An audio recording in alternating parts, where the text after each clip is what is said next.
नमस्कार. गरजा रायगड 7 संवाद या वृत्तवाहिनीत आपलं स्वागत आहे. तर चला पाहूया आजच्या ताज्या घडामोडी. स्केटिंग प्रेमी मुलांसाठी हक्काची जागा कधी? पेण शहरात सध्या अनेक लहान मुले आणि युवक स्केटिंग या खेळाकडे आकर्षित होत आहेत. ही बाब शहरासाठी अभिमानास्पद असली तरी या खेळासाठी आवश्यक असलेली सुरक्षित आणि स्वतंत्र जागा उपलब्ध नसल्याने अनेक मुले रस्त्यांवर स्केटिंग करण्यास भाग पडत आहेत. त्यामुळे वाहतुकीत अडथळे निर्माण होण्याबरोबरच अपघाताचा धोकाही वाढत आहे.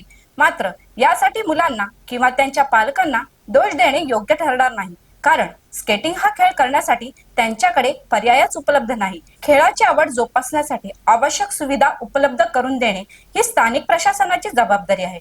पेण नगरपालिकेकडून शहरातील उपलब्ध मैदाने, उद्यानं आणि मोकळ्या जागाचा वापर करून स्केटिंगसाठी स्वतंत्र ट्रॅक उभारण्याचा विचार करावा. स्केटिंगसाठी गुळगुळीत सिमेंट किंवा विशेष फ्लोरिंग असलेला ट्रॅक तयार केल्यास मुलांना सुरक्षित वातावरणात सराव करता येईल. तसेच भविष्यात जिल्हा, राज्य, राष्ट्रीय स्तरावरील खेळाडू घडविण्यासाठी ही सुविधा महत्वाची ठरू शकते. आज अनेक शहरांमध्ये स्केटिंग सारखे ट्रॅक ही मूलभूत क्रीडा सुविधा बनली आहे. पेण सारख्या तिसऱ्या मुंबईचे प्रवेशद्वार असणाऱ्या शहरातील अशा सुविधांची नितांत आवश्यकता आहे. मुलांना रस्त्यावर हटवण्यापेक्षा त्यांच्यासाठी योग्य जागा निर्माण करणे हा अधिक सकारात्मक आणि दूरदृष्टीचा निर्णय ठरेल. शहरातील नागरिक, पालक आणि क्रीडाप्रेमींकडूनही याबाबत सकारात्मक प्रतिसाद मिळत आहे.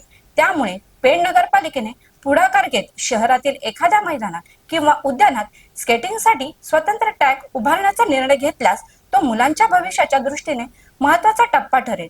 मुलांच्या स्केटिंगला बंदी नव्हे तर सुरक्षित असलेली हक्काची जागा हवी, हीच आज पेणकरांची अपेक्षा असून प्रशासनाने त्यांच्याकडे सकारात्मक दृष्टीने पाहण्याची गरज आहे.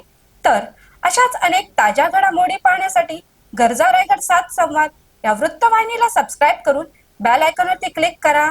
धन्यवाद.